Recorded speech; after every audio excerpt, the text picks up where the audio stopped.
Wiring का अध्ययन करेंगे, जिसमें बहुत मात्रा में कॉन्टैक्टर्स, रिले, टाइमर इत्यादि लगे हुए हैं। ये इसका स्विच बोर्ड है, जिसमें ये इंडिकेटर लगा हुआ है। ये 3 पोजीशन का सेलेक्टर स्विच है, ये पुश बटन स्विच है, ये लाल रंग का इमरजेंसी स्टॉप बटन है। ये पीएलसी है, जिसमें ये पावर का कार्ड है। इसमें ये कम्युनिकेशन एचएमआई से कम्युनिकेशन करने के लिए RS-232 का पोर्ट है, और ये इनपुट और आउटपुट के कार्ड एवं टर्मिनल है। ये पहला कार्ड जो है इनपुट का है, जिसमें विभिन्न जगह से स्विच और लिमिट स्विच से इनपुट आएंगे। दूसरा कार्ड जो है आउटपुट का है, इंडिकेटर इत्यादि लगेंगे। तीसरा कार्ड जो है थर्मोकपल से इनपुट आएगी। चौथे कार्ड पर RTD से इनपुट आएगी, और पांचवें कार्ड पर यहाँ पर जो है रिले, कॉन्टैक्टर और सोलेनॉइड से आउटपुट जाएगी। यह एक PLC का CPU कार्ड बाहर निकाला हुआ है। ये चौकोर जो आप देख रहे हैं, ये इसका प्रोसेसर है। ये DASS जहाँ लिखा हुआ है, ये इसका फ्लैश रोम है। सफ़ेद स्टिकर जिसमें लगे हुए हैं वो अल्ट्रा वायलेट इरेजेबल रोम है। इसमें प्रोग्रामिंग की जाती है। यहाँ पर RS-232 पोर्ट है, जिस पोर्ट से ये कीबोर्ड कनेक्ट होगा। ये इनपुट का कार्ड है, और ये आउटपुट का कार्ड है। कॉन्टैक्टर के NO व NC कॉन्टैक्ट इंटरलॉक बनाते हुए जटिल वायरिंग बन जाती है, और खराबी होने पर फॉल्ट ढूंढना मुश्किल होता है। टाइमर घड़ी की तरह यांत्रिक होते थे। स्टार्ट इलेक्ट्रोमैकेनिकल होता था, परंतु समय की गणना यांत्रिक गियर से होती थी। उसके बाद इलेक्ट्रॉनिक टाइमर हुए, जिनमें समय की गणना रेजिस्टेंस कैपेसिटर के द्वारा T=RC के द्वारा सेकंड में होने लगी। इसके पश्चात PLC आई, जिसका नाम है प्रोग्रामेबल लॉजिक सर्किट। इसमें कुछ निश्चित संख्या में इनपुट व आउटपुट होते थे। शेष ऑटोमेटिक साइकिल के इंटरलॉक, जैसे NO व NC कॉन्टैक्ट टाइमर PLC के अंदर ही सॉलिड स्टेट रूप में बनाकर रजिस्टर कर दिए गए, जिन्हें प्रोग्राम द्वारा आवश्यकतानुसार उपयोग के लिए परिवर्तन करके उपयोग लिया जा सकता था। अतः पैनल की जटिल वायरिंग बहुत छोटी हो गई। एक ही PLC को कई प्रकार के उत्पाद की मशीनों में आसानी से उपयोग लिया जा सकता था। बाहरी वायरिंग केवल इनपुट व आउटपुट तक ही सीमित रह गई। ये इनपुट आउटपुट आप चित्र में देख सकते हैं। 3 एक स्विच लगे हुए हैं जो इनपुट हैं, और कॉन्टैक्टर, रिले और इंडिकेटर आउटपुट के रूप में हैं। PLC को डिन रेल पर बड़ी आसानी से फिट किया जा सकता है। यहाँ चित्र में आप देख सकते हैं। यहाँ पर 8 इनपुट व 4 आउटपुट। इनपुट यहाँ ऊपर दिए हुए हैं, आउटपुट यहाँ नीचे आप देख सकते हैं Q1 से Q4 तक। और इस PLC को चलाने के लिए यहाँ एक्सिलरी सप्लाई है, AC 120 वोल्ट / 230 वोल्ट। ये पावर का कार्ड है, पावर सप्लाई बनाता है, जिससे 24 वोल्ट DC बनता है। वो 24 वोल्ट DC इनपुट के लिए काम आएगा।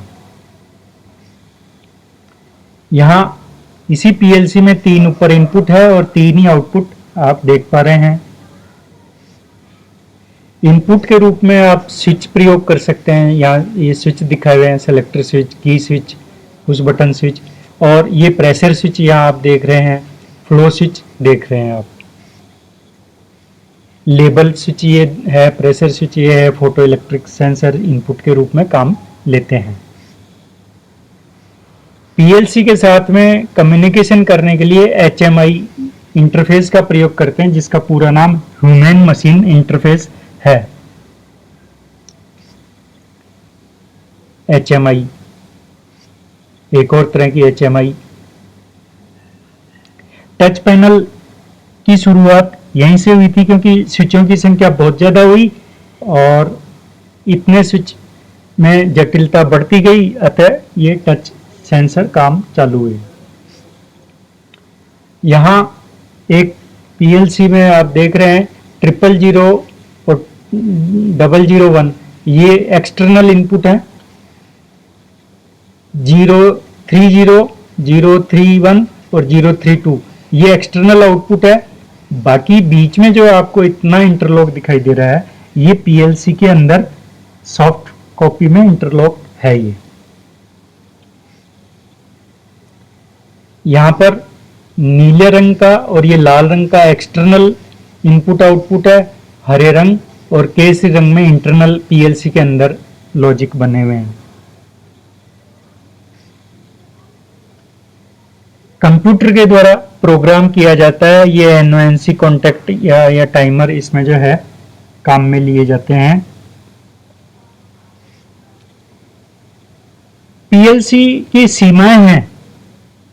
यदि ऑटो साइकिल में आपको प्रोडक्ट के अनुसार कोई मॉडिफिकेशन करना हो तो जिसने प्रोग्राम बनाया है अथवा जिसके पास प्रोग्रामर है वही मॉडिफिकेशन कर सकता है। अभी आगे हम बेरिंग इंडस्ट्रीज में प्रयोग होने वाली मशीन की ड्राइंगों का अध्ययन करेंगे। पहली ड्राइंग होनिंग मशीन की है, जिसमें स्टोन एमरी से रोलर के ट्रैक को स्मूथ किया जाता है। वह दूसरी मशीन में हाई स्पीड ग्राइंडर से इनर व आउटर रिंग को ग्राइंड करके सही साइज तक लाई जाती है। पहले संकेत समझ लेते हैं। ये मोटर का निशान है, 3 मोटर है। ये ओवरलोड्स है। ये कॉन्टैक्टर है। कॉन्टैक्टर में एनो कॉन्टैक्ट को इस तरह से बताते हैं। एनसी कॉन्टैक्ट में तिरछी लाइन और लगा देते हैं तो वो एनसी कॉन्टैक्ट कहलाता है। लिमिट स्विच के लिए इस तरह का निशान बनाते हैं, जैसे यहाँ ये लिमिट स्विच है, LS9, LS2, LS3, ये लिमिट स्विच है, LS1। ये जो निशान है वो टाइमर का निशान है, यहाँ बताया हुआ है TR1। ये डायरेक्शनल वाल या सोलेनॉइड बोलते हैं इनको, लीनियर मूवमेंट करते हैं। ये जो गोल निशान बना के यहाँ CR लिखा हुआ है, ये कॉन्टैक्टर की रिले है। पुश बटन, ये एनो पुश बटन है, ये एनसी कॉन्टैक्ट वाला पुश बटन है। ये सेलेक्टर स्विच है। ये 3 पोजीशन का सेलेक्टर स्विच है। ऑटो लोड के समय ये वाला कॉन्टैक्ट बनेगा, स्टार बनाया हुआ है। हैंड लोड के समय ये वाला कनेक्शन बनेगा जहां स्टार लगा हुआ है, और बीच में सेटअप के टाइम पर ये वाला कनेक्शन बनेगा जिसमें किधर किसी भी जगह स्टार लगा हुआ नहीं है। इंडिकेटर का निशान है, यहाँ पर इंडिकेटर का निशान। ये जो स्विच है ये मैकेनिकली कपल्ड और भी इसके साथ में कनेक्शन जुड़ा हुआ है। लाइन 50 लिखा हुआ है, 50 नंबर की लाइन में यहाँ भी ये स्विच मिलेगा।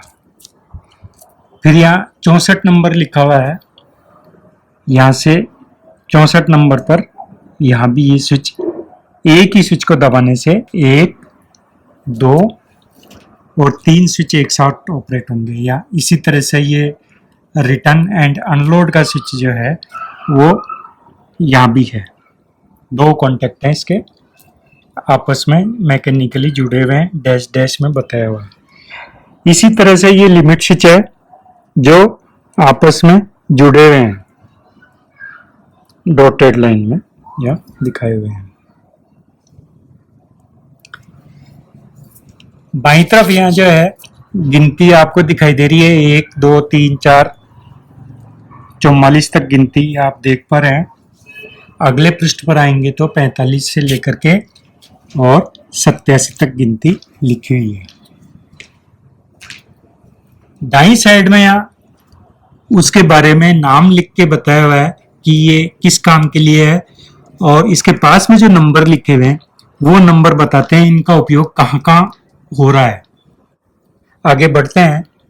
3 फेज आए, L1, L2, L3 तीन फ्यूज से होते हुए इन तीन मोटर को गए। यदि M2 कॉन्टेक्टर लग जाता है तो स्पिंडल मोटर चालू हो जाएगी। M1 कॉन्टेक्टर ऑन होता है तो कूलेंट पंप चालू हो जाएगा। M3 का कॉन्टेक्टर लगता है तो ऑसिलेशन मोटर चालू हो जाएगी। ये कंट्रोल ट्रांसफार्मर कहलाता है जो 415 वोल्ट से लेके 115 वोल्ट को कन्वर्ट करता है, अथवा यदि यहाँ पैरेलल कर देते हैं इन कनेक्शन को तो 220 वोल्ट से 115 वोल्ट में कन्वर्ट करता है। आउटपुट का ये वाला तार जिसपे 2 नंबर डाला हुआ है ये कॉमन हो गया, और यहां से लाइन आगे जाएगी, वो आगे जाके 2 फ्यूज में जाती है, F1, F2। F1 के बाद में एक 74 नंबर का तार निकलता है। ये 74 नंबर का तार यहां आता है। यदि M1 कॉन्टेक्टर लग जाएगा तो उसके बाद आगे आपको इन सारे सोलेनॉइड को तब बिजली उपलब्ध होगी जब M1 कॉन्टेक्टर लग जाएगा। आगे बढ़ते हैं। फ्यूज F2 के बाद में 3 नंबर का तार है। यदि मास्टर स्टार्ट एंड रीसेट के बटन को दबाते हैं तो 3 नंबर से जो करंट है वो 4 नंबर पर आ जाएगा। ये स्टॉप का कनेक्शन NC कनेक्शन है। 4 नंबर से 5 नंबर पर बिजली आ जाएगी और M1 कॉन्टेक्टर लग जाएगा यदि कोई भी ओवरलोड ट्रिप की स्थिति में नहीं है। ये ओवरलोड, दूसरी ओवरलोड, तीसरी ओवरलोड, तीनों ओवरलोड आपस में यहाँ श्रेणी क्रम में जोड़ी हुई है। यदि कोई भी मोटर ओवरलोड हो जाएगी तो M1 कॉन्टेक्टर ऑफ हो जाएगा, जिसके कारण कूलेंट पंप बंद हो जाएगा। मास्टर बटन दबाने से M1 कॉन्टेक्टर लगेगा। M1 कॉन्टेक्टर लगने से ये M1 का कॉन्टेक्टर लगेगा और कूलेंट पंप चालू हो जाएगा। M1 कॉन्टेक्टर का उपयोग कहाँ हो रहा है?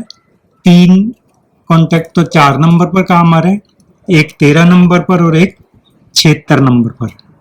4 नंबर यहाँ देखेंगे, 4 नंबर के पास M1 के 3 कॉन्टेक्ट काम आ रहे हैं। इसके पश्चात 13 नंबर पर आप देखेंगे M1 का कॉन्टेक्टर यहाँ काम आ रहा है। फिर 76 नंबर पर आप देखेंगे M1 का कॉन्टेक्ट यहाँ काम आ रहा है। इसके पश्चात M1 जब कॉन्टेक्टर यहाँ लग जाएगा, NO कॉन्टेक्ट, तो ये होल्ड हो जाएगा यहाँ से। उसके पश्चात आप मास्टर स्टार्ट बटन को छोड़ भी देंगे तो कूलेंट मोटर चलती रहेगी। ऑसिलेशन चालू होने के लिए M3 कॉन्टेक्टर का लगना आवश्यक है। M3 कॉन्टेक्टर तभी लगेगा जब कूलेंट चालू हो जाएगा, तो बिजली यहाँ मौजूद रहेगी।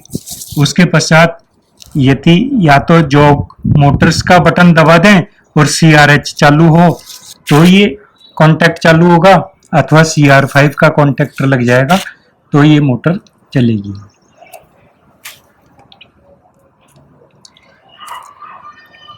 M3 ऑसिलेशन के लिए और 3 कॉन्टेक्ट इसके 4 नंबर पर काम आ रहे हैं, एक कॉन्टेक्ट 16 पर काम आ रहा है। ये M3 है, 4 नंबर ऑसिलेशन की मोटर है। ऑसिलेशन और एक कॉन्टेक्ट इसका 16 नंबर पर काम आ रहा है, M3 जो यहाँ पर लगा हुआ है। ऑसिलेशन होगा तभी स्पिंडल मोटर चलेगी M3 के द्वारा। M2 जो है वो स्पिंडल के लिए प्रयोग किया गया है। ये M2 है, स्पिंडल मोटर। अब यहाँ CRH को देखिए।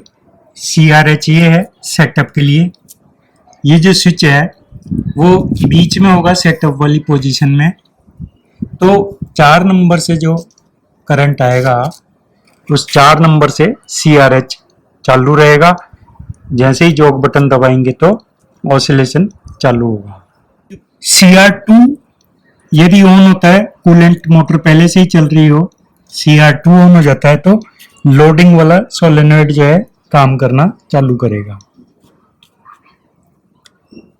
CR2 कैसे ऑपरेट होगा? ये CR2 लिखा है, लोड के लिए काम आ रहा है। इसके कॉन्टेक्ट कहाँ काम आ रहे हैं?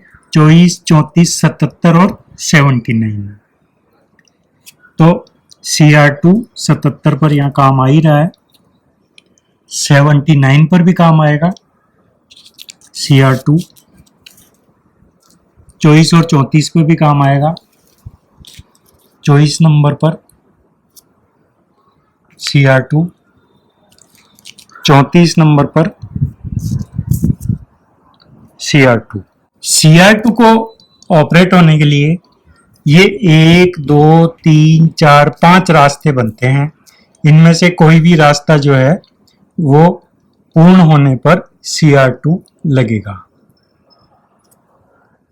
यदि टाइमर TR1 और CR2 लगा हुआ होगा तो ये रास्ता पूरा कर सकता है, अथवा मैनुअली लोड करेंगे तो ये रास्ता पूरा हो सकता है, अथवा साइकिल स्टार्ट वाले रास्ते से ये रास्ता पूरा हो सकता है, अथवा लिमिट स्विच, ऑटो साइकिल में लिमिट स्विच के द्वारा भी रास्ता पूरा हो सकता है।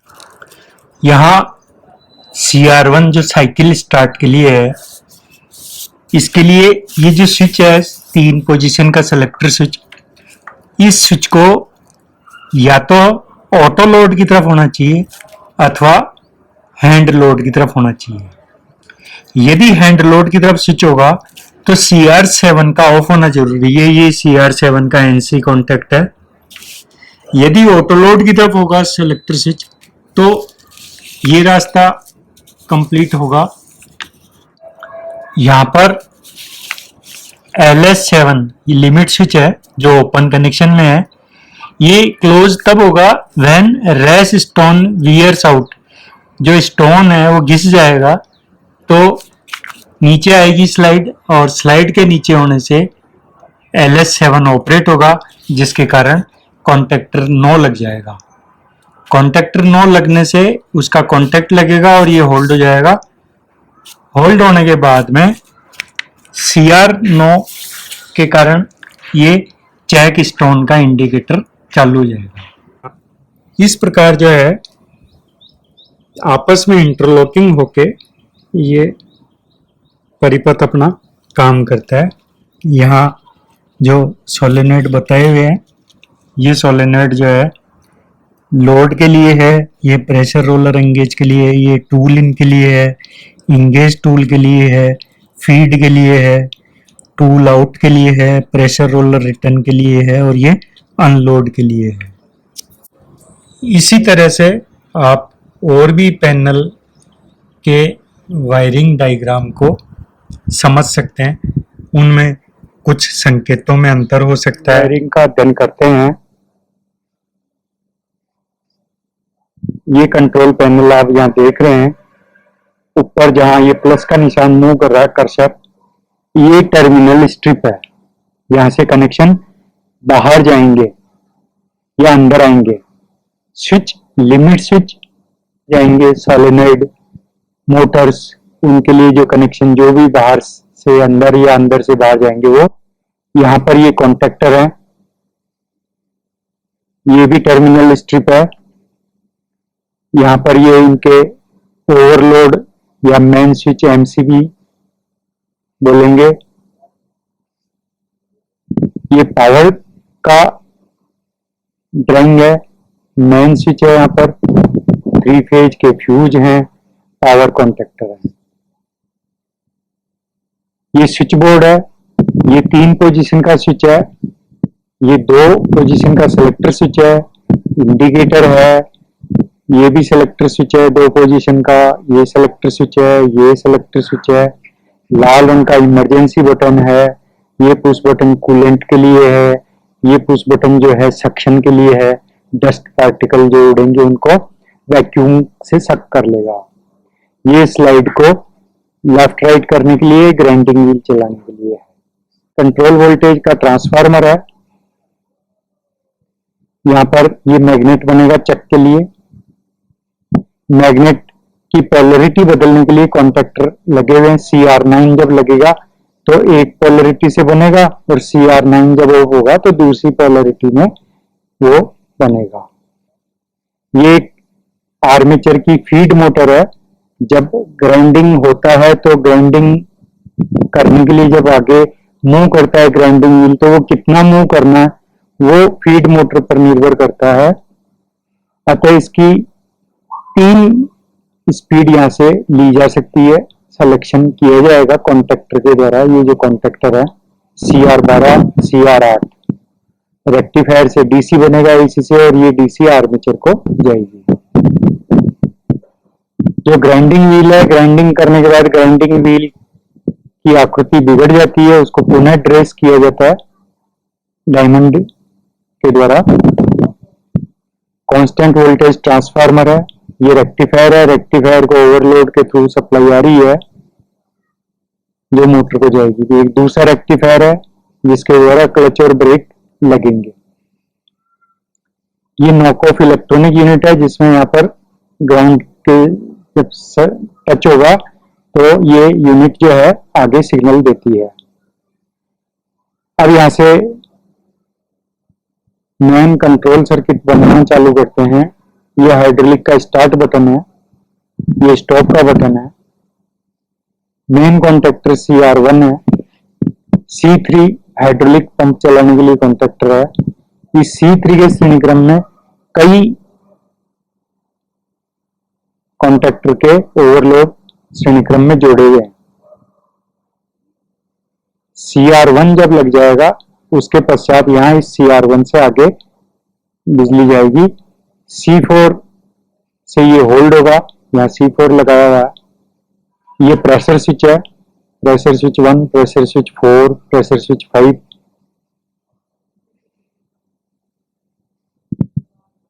जब यहाँ CR1 लग जाएगा तो बिजली आएगी, बिजली आने से एयर चालू करने के लिए सोलेनोइड लगेगा जिससे मशीन में प्रेशर से एयर अंदर आएगी। उस प्रेशर से एयर से सोलेनोइड भी चलेंगे और लुब्रिकेशन भी होता रहेगा स्लाइड में। इसी तरह से हाइड्रोलिक का मेन सोलेनोइड भी खुल जाएगा। इसी तरह से जिस पर बेरिंग पकड़ा जाता है, बेरिंग की रिंग पकड़ी जाती है, उसको बोलेंगे वर्क ड्राइव। जिस पे हम काम कर रहे हैं उसे वर्क ड्राइव बोलेंगे, वो भी हाइड्रोलिक से चल रही है। ये वर्क हेड को ऑन करने के लिए सेलेक्टर स्विच है। यहाँ ये लिमिट स्विच है जो ये बताता है कि ग्राइंडिंग व्हील घिस गया, वॉर्न आउट, मतलब वो खत्म होने के लिए जा रहा है। यदि ये खत्म हो जाएगा तो लिमिट स्विच चेंज ओवर होगा और ये एक इंडिकेटर चालू हो जाएगा वॉर्न व्हील का। और यदि व्हील सही है तो ये लिमिट स्विच नीचे की पोजीशन में रहेगा। लुब्रिकेशन अगर पूरा भरा हुआ ऑयल, और ये जो है हाइड्रोलिक ऑयल का प्रेशर भी सही है, फ्लोट स्विच में भी जो है पूरा तेल है, प्रेशर स्विच 1, प्रेशर स्विच 3 अगर सही कंडीशन में है तो आगे हम जो है हाई स्पीड का व्हील चालू कर सकते हैं व्हील हेड C2 के द्वारा। ये सेलेक्टर स्विच है, जॉग में जब करेंगे तो होल्ड नहीं रहेगा, रन में करेंगे तो होल्ड हो जाएगा।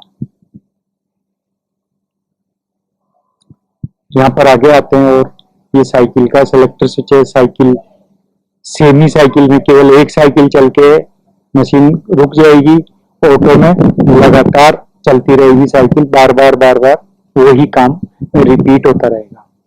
साइकिल को स्टार्ट करने के लिए ये पुश बटन स्विच है, यहाँ इंडिकेटर है, ये टाइमर है, ये कॉन्टेक्टर है। इस तरह से जो है ये ड्राइंग बनाई हुई है, सोलेनोइड यहाँ पर लगा हुआ है।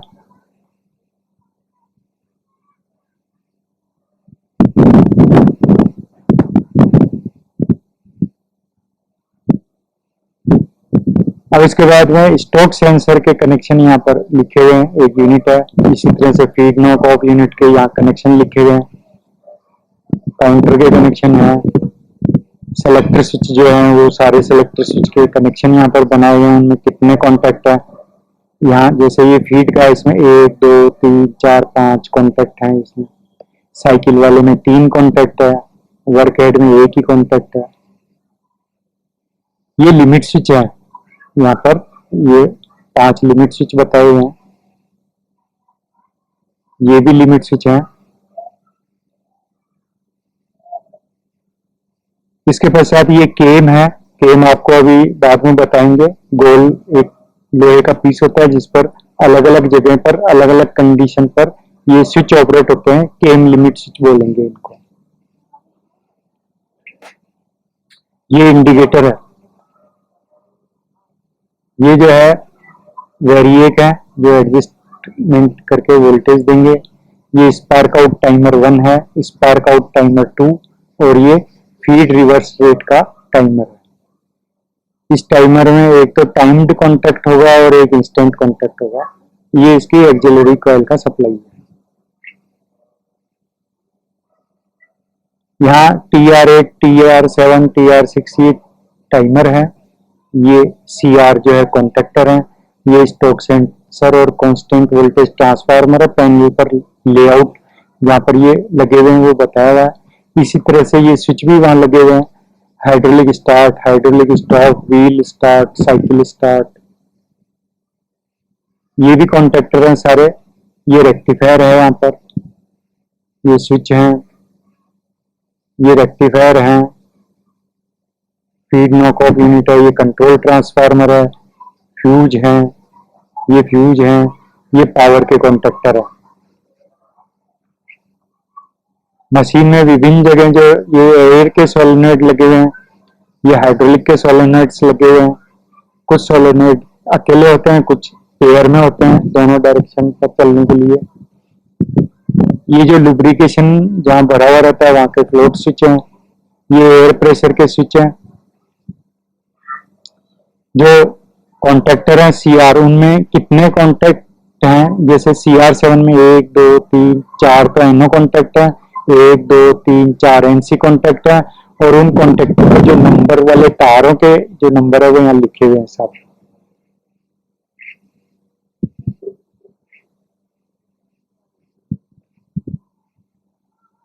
पैनल से अंदर या बाहर जाने के लिए जो टर्मिनल पर कनेक्शन लिए जाते हैं वो यहाँ पर सारे लिखे हुए हैं।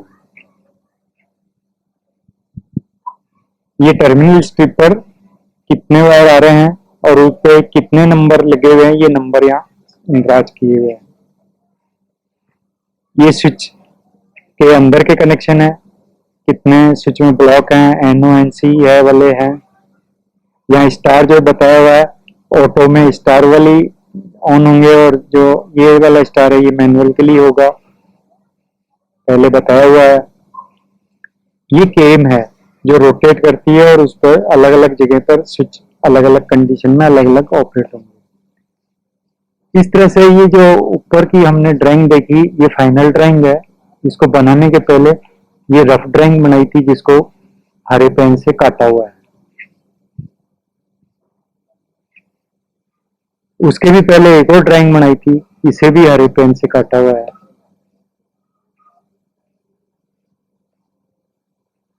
फिर इसके पहले और ड्राइंग बनाई थी, इसे भी हरे पेन से काटा हुआ है।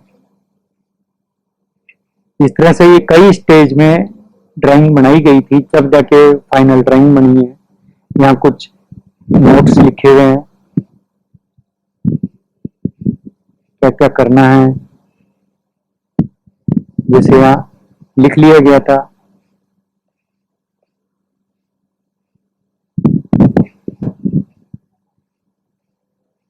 रफ काम था ये।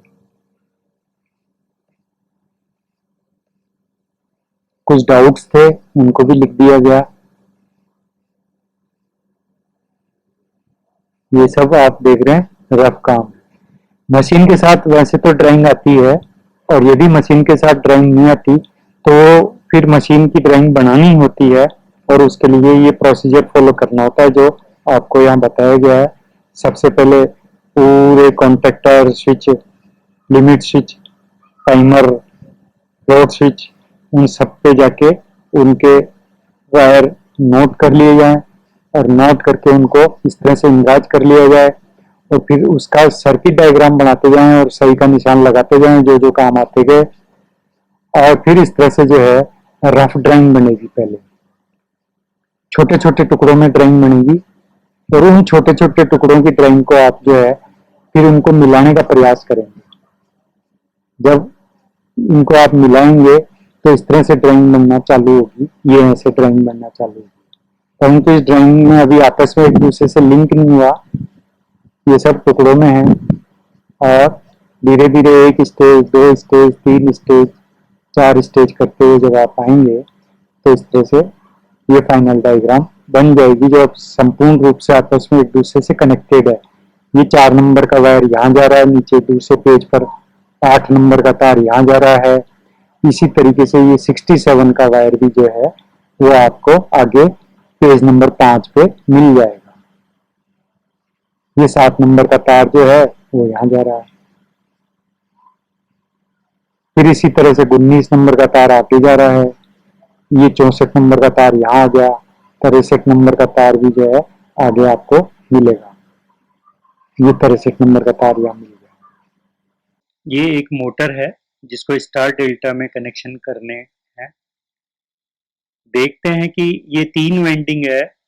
यदि द्वितीय सिरे एक जगह इकट्ठे कर देते हैं, जोड़ देते हैं और प्रथम सिरों को बिजली दे दी जाती है तो ये स्टार कनेक्शन कहलाता है। और पहली वाइंडिंग का द्वितीय सिरा दूसरी वाइंडिंग के प्रथम सिरे से, दूसरी वाइंडिंग का द्वितीय सिरा तीसरी वाइंडिंग के प्रथम सिरे से, तीसरी वाइंडिंग का द्वितीय सिरा पहली वाइंडिंग के प्रथम सिरे से जोड़ के यदि L1, L2, L3 दे देते हैं तो वो डेल्टा कनेक्शन में मोटर हो जाती है। ये इलेक्ट्रिशियन भली भांति जानते हैं। ये मोटर की टर्मिनल प्लेट है जिसपे 6 टर्मिनल है और पीतल की 3 लिंक लगी हुई है। यदि लिंक को इस तरह से जोड़ दिया जाता है तो ये डेल्टा कनेक्शन कहलाता है। यदि लिंक को इस तरह से जोड़ दिया जाता है तो स्टार कनेक्शन कहलाता है। ये हार्डवायर कहलाते हैं, मतलब आपको पेचकस प्लास लेके काम करना होगा। ये मोटर है, मोटर के 6 टर्मिनल हैं। ये मेन कॉन्टेक्टर से 3 तार आए हैं। ये स्टार के कॉन्टेक्टर से 3 तार आए हैं। यहाँ शॉर्ट किए हुए तीनों टर्मिनल। डेल्टा के कॉन्टेक्टर से 3 फेज यहाँ आते हैं। इस कनेक्शन से इलेक्ट्रिशियन भली भांति परिचित है। यहाँ पर 2 चित्र बने हुए हैं। दाईं साइड वाले चित्र से इलेक्ट्रिशियन पहले से ही भली भांति परिचित है। ये मोटर है और ये मेन कॉन्टेक्टर है, ये डेल्टा का कॉन्टेक्टर है, ये स्टार का कॉन्टेक्टर है। बाईं साइड के चित्र से इलेक्ट्रिशियन हो सकता है परिचित हो सकता है नहीं हो। यदि परिचित नहीं है तो ये जो चौकोर बना हुआ है, इस चौकोर बक्से को PLC बोलते हैं, प्रोग्रामेबल लॉजिक कंट्रोल सर्किट। इस खुद PLC को चलने के लिए 220 वोल्ट या एक्सिलरी सप्लाई देंगे जिससे ये चलेगी। X0 से लेके X7 तक जो है ऊपर से इनपुट आएंगे। इनपुट जो है लिमिट स्विच के होंगे या पुश बटन स्विच के होंगे या सेंसर, किसी भी तरह का सेंसर हो सकता है। Y0 से लेके Y7 तक आउटपुट है। आउटपुट से जो है कॉन्टेक्टर की कॉइल या डायरेक्शनल वाल्व चलेंगे। टाइमर इसके अंदर खुद ही बना हुआ होता है। इलेक्ट्रिशियन को यहाँ क्या करना है कि Y0 का कनेक्शन स्टार कॉन्टेक्टर की कॉइल को देना है, Y1 का कनेक्शन जो है डेल्टा कॉन्टेक्टर की कॉइल को देना है और Y2 का कनेक्शन जो है मेन कॉन्टेक्टर की कॉइल को देना है। कॉन्टेक्टर की कॉइल को कॉमन सप्लाई यहाँ से माइनस देनी है। ये लेडर डायग्राम है जो PLC के अंदर पहले से ही बना हुआ होता है। इसको बनाने की जरूरत नहीं है, ये सॉफ्टवेयर के द्वारा होता है। ये स्टार्ट का बटन है, स्टॉप का बटन NC कनेक्शन है। ओवरलोड नॉर्मल कंडीशन में तो NC कनेक्शन है। जब स्टार्ट का बटन दबाएंगे तो मेन कॉन्टेक्टर यहाँ लग जाएगा। मेन कॉन्टेक्टर लगने से ये होल्ड हो जाएगा और मेन कॉन्टेक्टर लगा रहेगा। मेन कॉन्टेक्टर यहाँ भी कॉन्टेक्ट लगेगा तो यहाँ से टाइमर चालू होगा। टाइमर में 5 सेकंड का समय है। ये ऊपर जो एक स्क्वायर वेव दिखाई हुई है ये टाइम डिले के लिए है। जब टाइम पूरा होगा तो नीचे वाला चेंज ओवर होगा।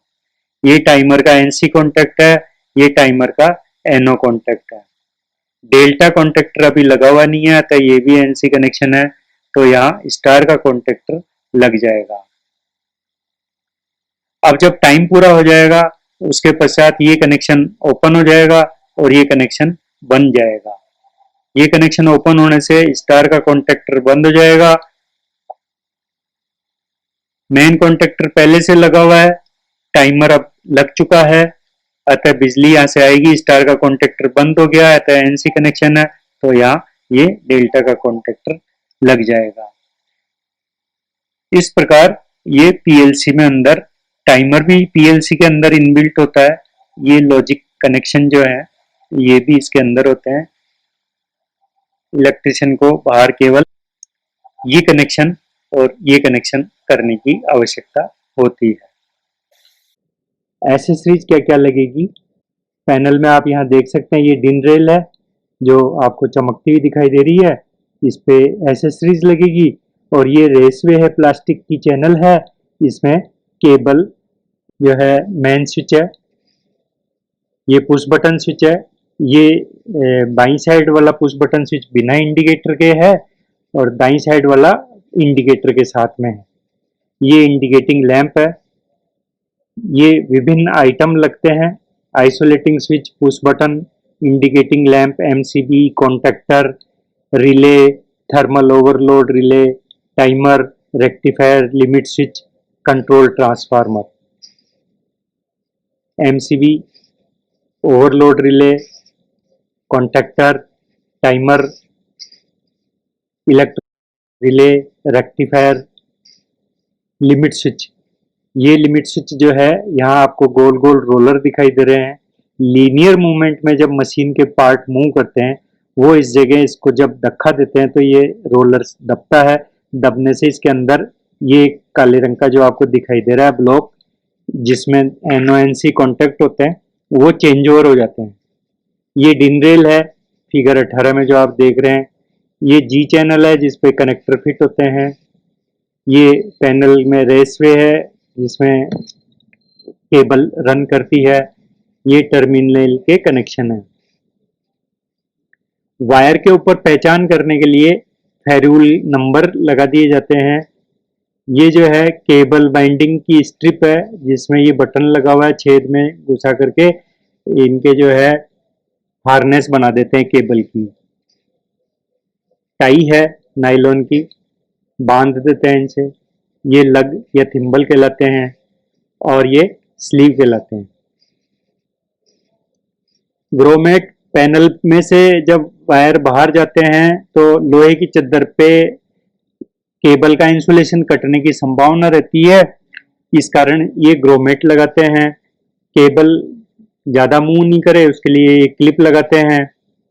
ये रोटरी स्विच है जो आप देख रहे हैं 3 पोजीशन का, बीच में ऑफ लिखा हुआ है, बाई साइड में हैंड लिखा हुआ है, दाई साइड मूव करेंगे तो ऑटो लिखा हुआ है।